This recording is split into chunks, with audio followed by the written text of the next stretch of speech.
Y'all, the other thing that CREE did that was funny, who was it? JoJo's wife, Tanise. Tanise was like, telling Angela, yeah, so you drinking your tea, because Angela was drinking her tea. She said, yeah, you drinking your tea, you getting your vocals together and everything. And Angela was like, yeah, I'm getting my vocals together. She said it's just good for, to take care of your vocals and stuff. And CREE was like, your vocals? Now, y'all, CREE ain't mean nothing by, because that girl, let me tell you something about CREE. When she was up there giving it her all, doing the damn thing, as far as she thought, you know what I'm talking about, Angela, y'all. As far as she thought, when she was up there, she was giving it to the world, okay? And CREE was hyping her up, y'all, to the point, like, this is her friend, her best friend or something, because she was singing all the words. She was psyched about it, okay? And was giving Angela so much support about it, so there was no shade. I don't think it was a moment. You had to catch it. It wasn't no shade when she was like, your vocals, bitch, you put your whole chant out there and had me go bam. You know what I'm saying? Because you said your vocals as if you have some, girl, okay? And I just thought that was a laughable moment, because CREE was like, your vocals? On top of that, y'all, CREE was the one who got her to go to this vocal coach, which she hasn't even been fucking taking serious, bitch. You claim, let's get into that, y'all. Because Angela is just trying to get a moment. You know what I'm saying? There's nothing wrong with that. I don't think there's nothing wrong with that. She has the money to get in the studio. She has the money to, have the swag, to sing the songs. Girl, you got all of this stuff, okay? But you don't have the swag. You don't have the actual ego for it. You don't have that thing where you're that girl in that way. You know what I'm saying? It's just not believable, y'all. And I can't see it, Angela. I'm so sorry. I cannot see it, girl. And it is so sad, because you got these little bitches in these different areas, y'all, who got that whole shit. But they don't have the money that Angela has to market. They don't have the money to, wear the stylish clothes to change and just really be looking like that bitch. But they are that bitch. You understand? And it's sad, so I can't really feel sorry for you, because there's some bitches out here that really got that swag and they know what the fuck they doing. And girl, you got all of the things and all of the ways that you can use it, but when you use it, it can't be used right. You know what I'm saying? It's just not happening. You know what I'm saying?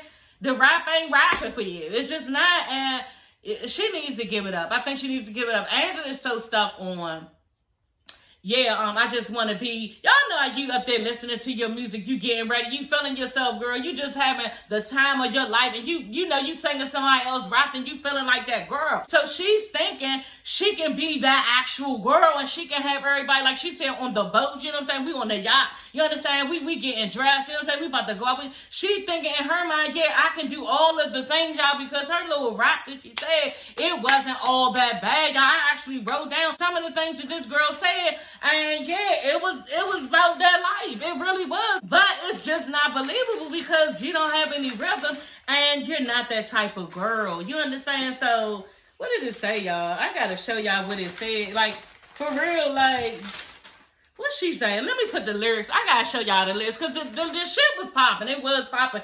But it's just not believable, y'all, because it's her. You know what I'm saying? And you don't have no rhythm. That's the worst thing of it all. Maybe if you had some rhythm, you could get some type of, to the shit and like really get into it and, have your words going in some type of way where it's believable, you know what I'm saying? To act like you that girl, but you're not. Girl, her lyrics say she got a fat ass, she a diamond princess, she got 20 G's in a Prada bag, and I'm still about to ball out, you know what I'm saying? We party like rock stars, we sex like porn stars, I mean, yeah. But you don't have the swag, you just don't have it, girl. And on top of that, the rhythm was totally off, like, y'all, between her fake rapping and the drums, like, it was just mixing all up, and it was just, like, hurting my ears and blowing the fuck out of me. Like, it was just too much all at once, and she was psyched about it. I'm single again, back on the prowl. Like, what are you? So you got your heart broke, and you just wanted to make a song because you was mad at a nigga. I'm single again, back on the prowl. Y'all, it was so bad. It was so bad. Like, girl, no, honey. The ego ain't there. The fucking rhythm ain't there. It's not believable. How about that? It's just not. But I did like her energy when she was like, you know, basically trying to get crowd participation, y'all. Who out there singing? Which one of y'all out there singing? You know, she was trying to give it something, but girl, it wasn't landing, okay? It just wasn't landing. And the crowd, y'all, everybody looked like they wanted to just like either die laughing or they was questioning, bitch, what the fuck are you doing? You understand? But she got off the stage and everybody got in there and started lying to her. She knew they was lying. She was like, no, I just gotta find my voice. You understand? And JoJo, he was really there for her as her brother. You know, he was like, nah, when you get in the studio, we're going to do this, we're going to do that. It's just nothing you can do. Not unless y'all use auto-tones. Ain't this what it's called? Auto-tone. Not unless you use that, girl. Because, and I don't even know if that's going to be good enough because of, like I keep saying, the rhythm. If you can't catch the rhythm, like auto-tones is going to be confused itself. So, what? Anyway, y'all. Hey, everybody. It's your girl, Sassy Shantice. I'm coming back with another video. Yes, honey. Back with another one. Girl, y'all get into this 9th episode of Growing Up Hip-Hop. This episode, y'all, it was okay. You know what I'm saying? I thought it was going to be more drama with Romeo coming to TT's little shindig. But, yeah, we didn't really get to see any of that, okay? But the episode, it was decent. So, they are at TT's friend's house, I guess, for a little shindig, a housewarming party. And, yeah, I guess the house that they bought, it doesn't fit a lot of people because I remember Sean saying something slick about that. But, yeah, they're at somebody else's house to have this housewoman, and that's pretty damn awkward. I know that would be awkward for me. You know what I'm saying? I want to be at my house. I want to show my house off. I want everybody to see all of the things. And on top of that, what type of housewoman is this? And nobody really brought anything. JoJo and Aaliyah bringing wine. So, what type of housewoman is you, girl? Girl, I had to turn everybody back around, okay?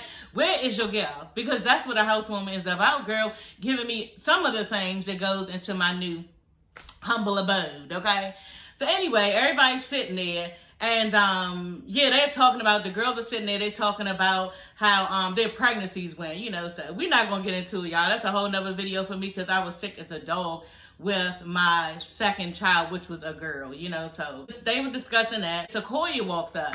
And she asked, you know, Angela, can she speak there? I'm like, okay, yeah. Angela was looking at across that Bree like, what is this about? She couldn't really get what, you know, she wanted to talk to her about because y'all remember the last time I guess they talked was the fact that both of them had the same boyfriend or something, and Sequoia ended up you know, having a baby by him, so they was actually dating the same person, I guess, at the same time, or I don't know, y'all, but they had actually was dating the same person, but Sequoia ended up having a child by him.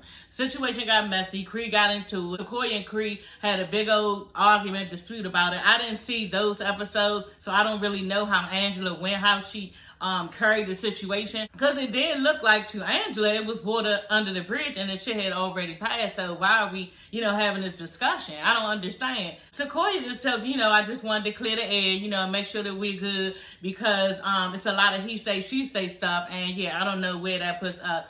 And Angela was just like, okay, yeah, we're good. You know, CREE was just basically probably sticking up for me because, you know, she's protective of me. Her friend, we're friends, so she was just sticking up for me. But other than that, girl, I'm good. Like, we good. Like, I don't have nothing against you about anything. Like, the shit is over as far as I'm concerned. And Sequoia really looked like she felt stupid for even coming over there because it was. Like, that was so long ago, I think.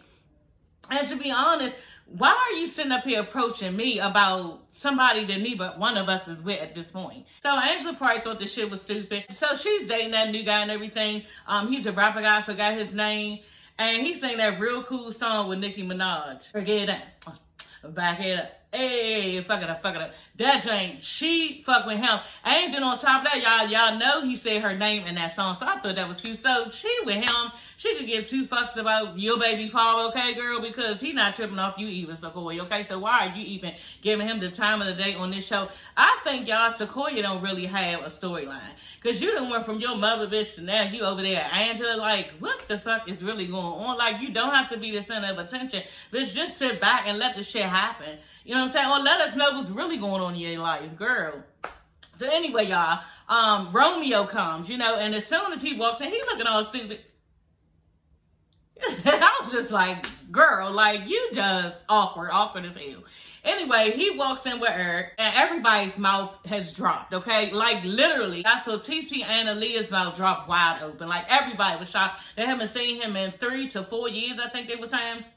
Everybody's hugging him up, giving him hugs.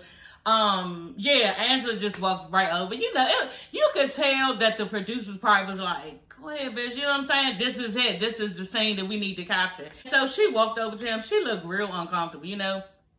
And she was in her confessional saying, like, yeah, this is an uncomfortable moment. I didn't know if he knew I was going to be here. It feels really, really awkward, you know. So she looked really, really awkward, and I felt bad for her. She did walk up to him, like I said, and he said it. He was like, this is kind of awkward. Is it awkward for you? And she was like, yeah, it's not awkward for you, you know. And he was like, yeah, well, we have to talk. We got to catch up and everything. She was like, yeah, we do have to catch up, but not right now. Okay, that's just not going to happen. And my thing with that is, Angela, why didn't you just get the conversation over with? Like, for me, if it was an uncomfortable situation, everybody is there, not too much can go on. So not unless the producers told her, you know, well, let's go ahead and stretch this out 3 more episodes, you know, the talk, okay, the conversation, okay? Y'all could have did this shit over Zeus, okay? Girl, okay? Because if y'all want to have a real conversation, it needs to be a Romeo and Angela conversation, y'all know. But that conversation is about to be born. It ain't nothing that need to go on Zeus, okay? Because them girls get downs with the get downs, okay? That's what they be doing over there on the Zeus network, honey, okay? Yeah, that's my little, you know, secret, okay? Because the bitch too old party to even be watching that shit. But I love, you know, girl fights, and I love saying all of the things and the sassiness and all of that, okay? And the girl beats and all of that. By the way, I did watch Natalie Nunn and Tommy fight, and yeah, Natalie won like we thought, okay? Tommy, you was hitting slow as shit when y'all was sparring and doing that little practice shit. So I already knew, you know, you wasn't going to win. Plus, Tommy, y'all know she used to street fight. And Natalie Nunn was going to whip that ass. Because you saw Natalie Nunn basically, like, really fighting with her husband. Like, they was actually really fucking training. So I already knew that Natalie Nunn was going to win. But you never know. You know what I'm saying? So anyway, y'all, yeah, that was good. I told y'all I watched that last weekend with my family, so that was an awesome time. And I love the Zeus Network, by the way, okay?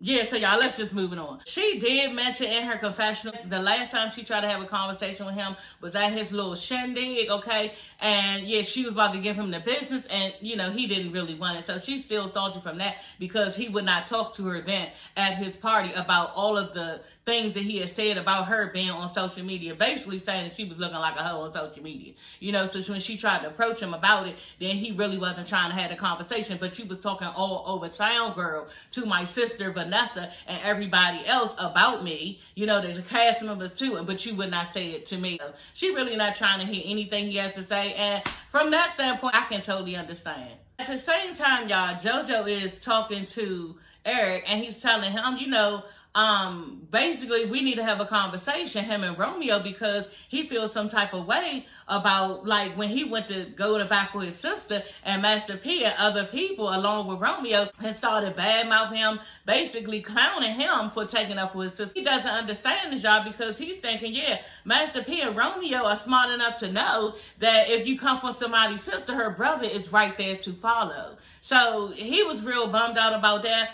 But the situation with that is, JoJo sometimes be making himself look corny. You know what I'm saying? By not just keeping it niggified, you know what I'm saying? Because he not a nigga, you understand? So he don't really know how to do that part. So sometimes with guys like JoJo, it can come off as bitchified, you know what I'm saying? Because of the way that he says it, because of how, you know, how many words he used. Niggas don't be really talking all like that, talking all this much the way he was doing. And yeah, they just like really handle their business. So they're going to clown him from the way that JoJo acted. The reason why they clown him because of who he is. You understand? But that's why we clown Romeo, because of who he is. It doesn't matter bitch who your father is. We clown you for a whole nother reason. And it's because you're a corny ass nigga and corny ass acting dude. So it has nothing to do with, you know, the fact that he said something and stood up for his sister. It's the fact that how he carried himself. I'm just being honest, y'all. This is what it is. You know what I'm saying? And I'm not going to sugarcoat that, y'all. Y'all all know me here who already have been on my channel. I'm just going to give it to you real. And that's the way I see it. You know what I'm saying? That's what it is. So, y'all, Romeo sits down with everybody. And, yeah, I was curious to know what he had to say, you know? He was saying basically he knows that they had differences and how he handled it was wrong because he shouldn't have had his father in the middle of it. And that's basically why everybody was upset with him. Plus, on top of that, social media blew it up. You know, and yeah, Angel was like, no, yeah, social media just ain't blow that up. We had our own things going on, you know, in the circle, in our circle with that, with the stuff that he brought, you know. And yeah, social media did their thing after that, once they got word of the situation, you know, once word got on the curb, honey, okay? So other than that, yo, don't try to belittle or minimize, you know, your part in the situation. You was the main creator of the entire situation. So yeah, he tried to skate over that part, y'all. But Angela, I was so glad she stuck up for herself and everybody else, saying, no, honey, you were the main culprit of the entire situation, and media just went on and just blew it up. So JoJo and Romeo talk, and yeah, JoJo is just telling him, you know, you should have came to us as friends, you know, before you know, went to your father, and your father came to us and blowing it up. The whole situation, how it went, it was just too much. Next time, just come to us when you have problems, you know. And he made a very interesting statement after that. Romeo said he was looking at it from a business side, you know.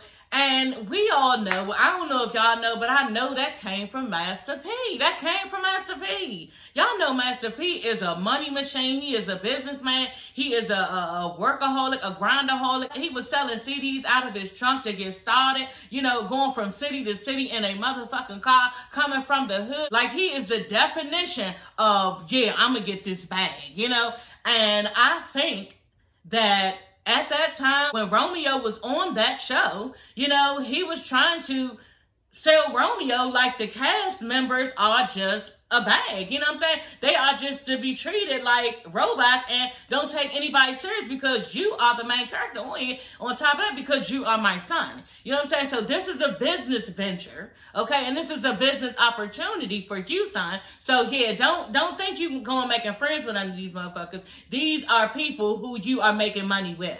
You know, so Romeo didn't really take the relationships seriously, and he was acting like he was in his father's shoes, playing the role as if he was some grown-ass man, and he was looking stupid. He was confused.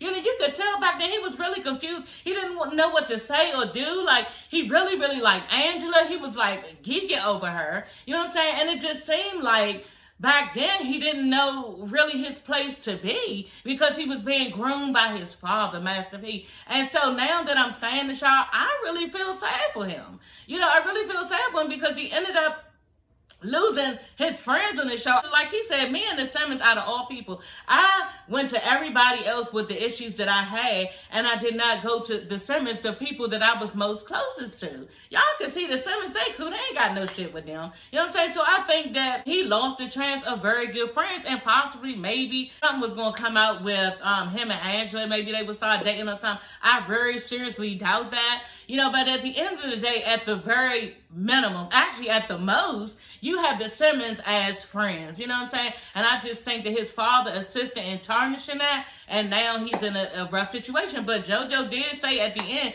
you know, I might as well just go ahead and say it because it's the perfect segue into that. At the end of this episode, when JoJo was like, we're both grown and we've all made mistakes and we're different men than we were then, you know, than now. So let's just move on with new fathers. You know, a lot of things that's happened in Romeo's mother's life. Y'all, let's just get into that. But they did say they was going to build on their newfound friendship, JoJo and Romeo. So that's good. But Romeo, y'all,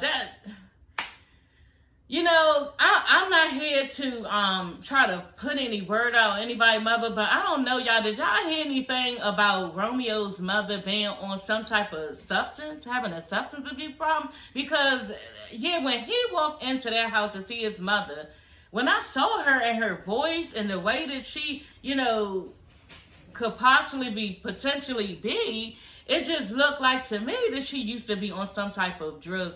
And I know that her and Master P divorced, and I know they had a death as far as her daughter died. Family was fucked up about that and everything. But when I initially saw her voice, you know, it just, her way, like, and then she hugs Romeo. She had these real thick fingers, like, it just looked like, screamed damn near crackhead, you know what I'm saying? And I was just feeling bad for him, and I don't know the situation with that, but that's sad if that went on. You know, I don't know, but this lady looks like she has made a different turn or something like that, and that's no longer her life. But y'all, I can see when somebody was dead. You know what I'm saying? And that looks like that's what it was. You know, anyway, he was there talking to his mother, telling her, you know, just giving her appreciation, the things that I can't wait to have from my kids later on. But the conversation that he had with his mother, just telling her, look, my father, Master P, was there financially. You know, we was always taken care of.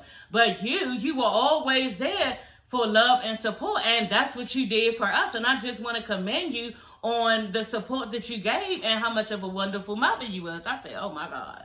Like, I thought that was so nice, and she was just so glad to hear it. You know what I'm saying? And Romeo, y'all can see he's that type of son who's going to give that to his mother.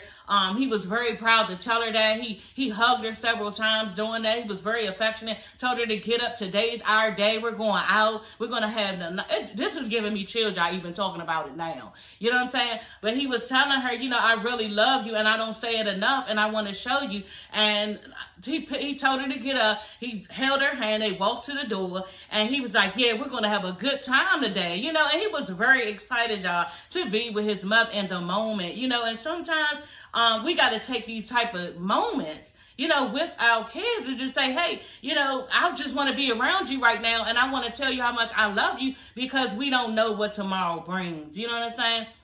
So I was glad when him and his mother walked out that door to have a, you know, mother and son day or whatever they was going on to do. But he wanted to tell her, like, look, you've loved me all of my life. You've always been there for me, and I want to show you a sense of gratitude and love and affection to make you feel better about what you've done for me and just for loving me so fucking hard. You understand? So kudos to Romeo and his mother, and I'm just so glad whatever drug she was on, honey, because I could see it, that she got off and she got clean. So God bless their family. God bless Master P. And yeah, they doing big things over there with Master P with the chips and everything, y'all. Every now and then I stop over, I give you some chips. You know what I'm saying? They good. But yeah, blessings and kudos to their family. So y'all, Egypt is at a fashion boutique, and she's meeting up with a fashion designer, okay? A special celebrity fashion designer to get her wedding dress, okay? The dresses, okay, girl, I don't know. Not my cup of tea, girl, okay? But this is how it looks in Hollywood, I guess. Hollywood, I don't know, but I wasn't feeling it. You know what I'm saying? I think that the dress she picked out was the best one. The silver one had the V-cut. You know what I'm saying? It ain't had no long train, but it was enough, you know, dress to look, you know, wedding-ish. You know what I'm saying? So the wedding can be wedding, okay? But, yeah, I wasn't excited about any of the things, any of the dresses. But she was. The brown one, the first one that was brown really looked nice on her skin. It was like a golden tan color. That really looked nice on her skin. But the, you know, design of it, I was just like, okay. You know, so maybe I'm not fashion forward enough, but I just wasn't really rocking with any of them. Anyway, she's telling them she'll be 8.5 months for the dress when she, you know, needs to wear the dress. And I'm just thinking to myself, girl, is this an approximation of the inches and stuff that they need to take off or put onto the dress? Like, what's getting ready to go on? How do you make any alterations to this dress? You know what I'm saying? I don't know how you do that. You're going to approximate how big her stomach is going to be in 8.5 months? Like, I don't know. Anyway, she's sitting down with her friend after she picked out the dress. And she's telling her everything that she's been going on about Sam. About how his court date went. How 2 days after they getting married, then, you know, he's going to go to sentencing. And she's just like, yeah, I hope it's not a lot of time because, you know, he's going to miss a lot of milestones in their baby's life. So y'all know how I feel about that. I'm just sad for both of them. And I'm mad that they even in this situation. You understand? To begin with, like, so sad. It's sad. It's sad that everything that she has going on that's supposed to be happy right now is just tarnished with this thing that her mate that she loves is going to be imprisoned, and she's planning a wedding, like she was telling her friend, and she's planning a wedding where she don't even know if motherfuckers even gonna come because they not happy for her. You understand? So I feel for Egypt right now. It's really, really sad. However, y'all, I did see on the internet, okay, on social media, some girl put pictures up just showing her whole life. You know, she had a video showing Egypt and Sam whole life after she had the baby, after Egypt had the baby. And you can see the baby, you can see Sam there holding the baby, you can see Egypt holding the phone because it's alive. Pepper and his mother are in the back, like talking, kikiing, just excited. And Sam is really excited, Egypt is really excited. I was so glad for them. kudos to them, and I hope this all works out. I really do. But just like the girlfriend who was sitting there with her, she was telling all this too, just like she said, these type of stresses can really complicate a pregnancy. So, you know, she just needs to take care of herself. Pepper need to, you know, grab hold of the wheel and try to give peace to her daughter as much as she can, because she's going through a lot. So y'all, CREE be lunching. You know what I'm saying? I really like this girl. I really, really like this girl. She tells the truth, spot on every time. You know, and she gonna say, because all of the Simmons, you know, they made this grand entrance, girl. Like, getting out of the car, you know, walking up into the restaurant. It was the whole thing, okay, that we put on, and I loved it, okay? It was giving, yeah, royalty family, you know what I'm saying? It was giving, yes, we have entered the building, okay? It was giving, yes, we come from money, honey. It was coming from, yes, we are here, and we ain't going no motherfucking with. And that's what it was giving. So, yeah, I really like that little intro. But, yeah, y'all, when they sat down at that table, CREE gonna say, yeah, because everybody was just doing different stuff, you know what I'm saying? It looked like they was in their phones, and immediately when she said it, Angela put her phone down, you know. And then on top of that, y'all, she was sitting at the front of the table, so, you know, everybody was on the sides, they're all in their phones. CREE was like, hello, everyone, to get everybody's attention. Hello, everyone, court is in session, thank you for coming. I mean, oh my God. It was so cute, girl, because everybody immediately got her attention. Y'all, TT and Sam are at his plastic surgeon, so he get these plugs in his head, because the nigga going bald, okay? Yeah, this is what white men do fast. At this age, nigga, you look like you probably your early 30s and you already having to plug your hair. Girl, TT, what you over there doing? Like, you need to stop minding everybody else's business and tend to the business that is your own, okay? Or the business that pays you, honey, because that's all that nigga doing is paying you. Like, like, shit blows me, TT. Y'all, I don't like her. I don't give a fuck who don't like her. I don't like her. She's annoying and she's holier than thou, and bitch, you don't even look good as far as I'm concerned. Anyway, y'all, she's saying it's the perfect time to ask him. Ooh, that was loud. She's saying it was the perfect time to ask Sean because he's sedated. They're putting numbing medicine in his head to go ahead and plug the hole. And she like, yeah, this is the perfect time for me to ask him, can we go to Sam and Egypt's wedding? You know what? You trying to ruin my high. Yeah, if I wasn't going before this, then I'm not going afterwards. And that's just it. So, yeah, girl, you probably not going to your own cousin wedding because your husband don't want to go. Okay, because he a petty nigga and want to keep on going with the situation. And he don't give a damn. Let's put it out there like this. He don't give a damn if you want to go or not. It's about him. Okay, so I think TT going to turn this around and she not going to allow him to have say fully in this, and she's going to end up going to her cousin's wedding, even if it's just for the show. She's going to go just to be there for the show. Y'all, so that is all for this video. I will see you ladies and gents later. Don't forget to like, subscribe, and comment. Okay, we slay over here. We have a lot of fun over here. Don't forget to subscribe. All you got to do is hit that red button, sis. It costs you nothing, okay? We slay over this joint, okay? So anyway, I will see you ladies and gents later. Bye.